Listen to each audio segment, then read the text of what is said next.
നമസ്കാരം. ജന്മഭൂമിയിലേക്ക് സ്വാഗതം. ഉന്നത ഉദ്യോഗസ്ഥരുടെ പിഴവിൽ സമ്മതിദാന അവകാശം നിഷേധിക്കപ്പെട്ട 1500-ലധികം പോലീസുകാർ.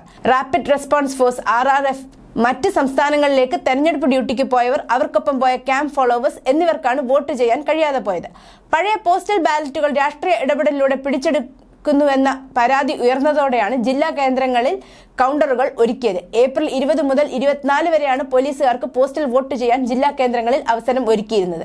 എന്നാൽ അതിനു മുന്നേ തന്നെ മറ്റ് സംസ്ഥാനങ്ങളിലെ തെരഞ്ഞെടുപ്പ് ഡ്യൂട്ടിക്കായി പോയതിനാൽ പോലീസുകാർക്കും അവർക്കൊപ്പം പോയ ക്യാമ്പ് ഫോളോവേഴ്സിനും വോട്ട് ചെയ്യാനായില്ല. RRFകാർക്കാകട്ടെ ഫോം നൽകിയതിലെ അധികൃതരുടെ പിഴവ് കാരണമാണ് വോട്ട് ചെയ്യാനാകാതെ പോയത്.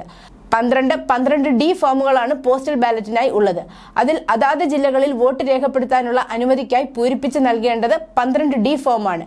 എന്നാൽ RRFിലെ മലപ്പുറം ഹെഡ് ഓഫീസിലെ നോഡൽ ഓഫീസർ 12 ഫോമാണ് പോലീസുകാർക്ക് നൽകിയത്. ഇതോടെ ഹെഡ് ഓഫീസായി എല്ലാവരുടെയും വോട്ടിംഗ് കേന്ദ്രം. 20 മുതൽ 24 വരെ എല്ലാവരും തെരഞ്ഞെടുപ്പ് ഡ്യൂട്ടിക്ക് പോവുകയും ചെയ്തു. മലപ്പുറം ജില്ലയിലുള്ളവർക്ക് മാത്രം വോട്ട് ചെയ്യാനായി, ശേഷിക്കുന്നവർക്ക് വോട്ട് ചെയ്യാനായില്ല. ചില സർക്കാർ ഉദ്യോഗസ്ഥർക്കും വോട്ട് ചെയ്യാനായിട്ടില്ല. പോലീസുകാരുടെ പ്രതിഷേധം ഉയർന്നതോടെ ഉന്നത പോലീസ് ഉദ്യോഗസ്ഥർ കേരളത്തിലെ മുഖ്യ തെരഞ്ഞെടുപ്പ് ഓഫീസറെ കാര്യങ്ങൾ ധരിപ്പിച്ചിട്ടുണ്ട്. ഇനി കേന്ദ്ര തെരഞ്ഞെടുപ്പ് കമ്മീഷൻ തീരുമാനമെടുത്താൽ മാത്രമേ പോലീസുകാർക്ക് വോട്ട് ചെയ്യാനാവൂ. News desk, Janmabhumi.